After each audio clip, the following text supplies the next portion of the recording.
रमेश जी, थोड़ा सा व्यक्तिगत प्रश्न है। जी कहिए। 15 साल पहले आप केवल 600 रुपए लेकर के दिल्ली पहुंचे जी अपने भविष्य को उजागर करने के लिए। जी आज आप यहां से 6,40,000 रुपए जीत कर जा रहे हैं, कैसा लग रहा है आपको? सर बहुत अच्छा। सर मैं एक बहुत छोटे से गांव से हूं और मेरे पिताजी किसान थे और किसान के घर में सर ना खाने के लिए चावल दाल तो होता है बट पैसे नकदी नहीं होते। तो वो संघर्ष था, देखा था। स्कूल, सरकारी स्कूल जाना, मुझे याद है सर पहली से 7वीं तक हम में से कोई चप्पल नहीं पहनता था और वो बुरा भी नहीं लगता था सर, क्योंकि मैं ही केवल नहीं पहनता था, क्लास में कोई भी नहीं पहनता था, किसी के पास थे ही नहीं। आपकी जो दुख होता है वो तुलना से आता है, अगर आप तुलना ना करो तो दुख नहीं होता। क्या बात है, बहुत खूब, बहुत अच्छी बात। मुझे याद है सर, हम जब स्कूल से निकलते थे तो बड़े उछलते हुए चलते थे, क्योंकि ना अलकतरा जो कोलतार की सड़क होती है वो बहुत गर्म हो जाती है दोपहर के समय में। बिल्कुल। और मुझे कोई उस बात का उस वक्त सर लगता ही नहीं था कि अच्छा पैर में चप्पल होते तो कम गर्म लगता। हम मेढक की तरह ऐसे उछल के सारे बच्चे, वो एक अजीब ही सीन होता था। वहां से फिर पढ़ाई 10वीं के बाद ये था पिताजी का कि बच्चा पढ़े, हर किसान का मन होता है। घर की तो तकलीफें सर, हर इंसान की अपनी तकलीफें, हमारा देश कोई बहुत अमीर देश नहीं, हर की है, मेरी भी बहुत बड़ी है। पिताजी की इच्छा थी गांव के स्कूल में वही पढ़े। 6ठी क्लास में हम लोगों की ABCD होती थी, इंग्लिश होती थी। जी। ये है कि सर अगर आप पढ़ने में ठीक हो ना तो शिक्षक आपकी बड़ी वो करने लगते हैं। हाँ, शिक्षक का जुड़ाव हो जाता है, आपको कोई वैल्यू नहीं देता ना। इवन कई बार परिवार, घर, दोस्त, समाज, शिक्षक आपको जरूर प्यार करते हैं अगर आप पढ़ने में अच्छे हो या अपने काम में अच्छे हो तो उनका लगाव रहता है। तो शिक्षक का प्रोत्साहन रहा। फिर पिताजी, मुझे याद है 600 रुपये दे के मुझे भेज दिया उन्होंने, हमने अपनी पढ़ाई के लिए। फिर मेरे भाई साहब आए, आज मैं इनको अपने साथ इसीलिए लाया हूँ कि ये मेरे पूरे जर्नी के हस्ताक्षर है। श्रीकांत झा है नाम, ये खुद ही बहुत कम कमाते थे और अपनी लगभग पूरी कमाई जो है मेरे पढ़ाई में दे देते थे। उन्होंने पूरी पढ़ाई कमाई अब मेरे पढ़ाई में दे दी। और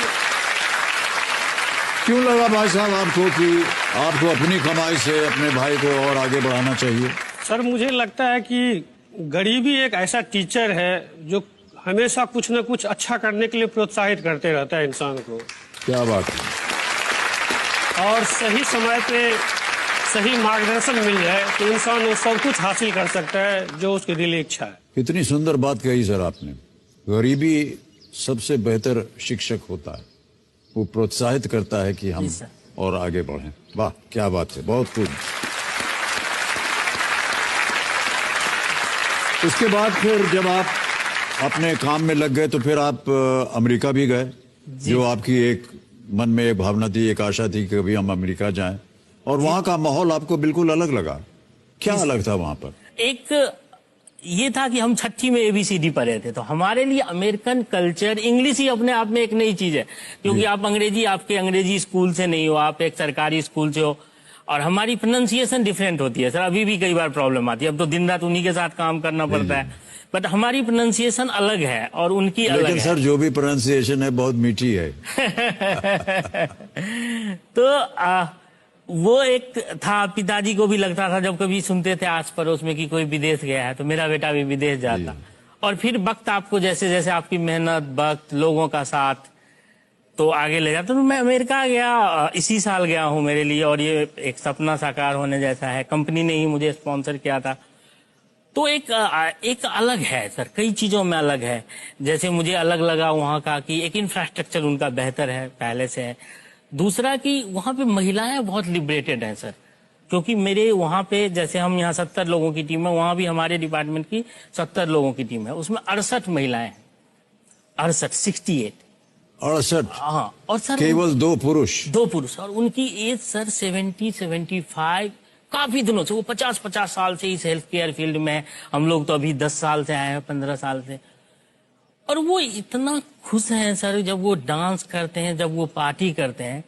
हमारे यहाँ तो महिलाओं को पहले ही महत्वहीन कर दो, और गलती से उनकी एज अगर 50 हो गई तो उनको तो बाहर खटिया पे बिठा के राम राम करवाना है, हमें और कुछ करवाना ही नहीं है। मैं सर आपके माध्यम से कहना चाहता हूँ, अगर आप 40 साल 50 साल के हैं तो अभी तो आपने जीना शुरू किया है, महिलाओं के लिए कहना चाहता हूँ, जी, जी। पूरी लाइफ जिए। मैं देख के आया हूँ वो लोग कैसे जी रहे हैं। प्लीज अपनी पूरी लाइफ अच्छे से जिए, जो मन है वो वाह, वाह, कीजिए और क्या जरूर बात है। कीजिए।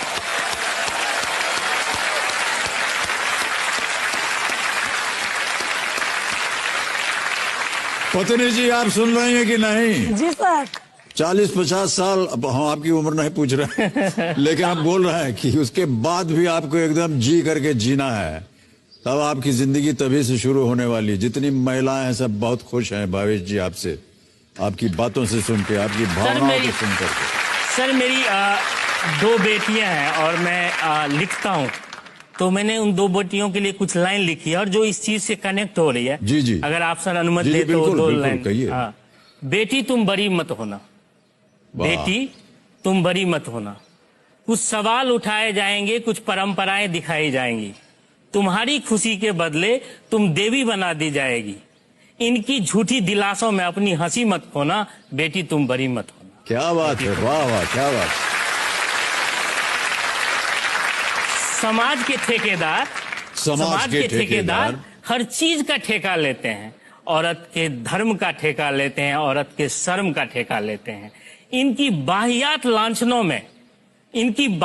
लांछनों से दुखी मत होना, बेटी तुम बड़ी मत होना, क्या बात बेटी है, तुम बहुत बड़ी खूब, मत बहुत होना। खूब। सर अगला लास्ट है, 2 जी। पंक्तियां हैं, अंतिम अंतिम 2 क्षण, पंक्तियां जी। हैं कि बड़ी होकर ना तुम कोई झूठा संसार बसाना, अपने आंसू के कीमत पे ना घर परिवार बसाना, जिस रिश्ते में प्यार न हो उस पर सती मत होना, बेटी तुम बड़ी वाह, मत वाह, होना, क्या बात बेटी है, तुम बहुत बड़ी खूब है।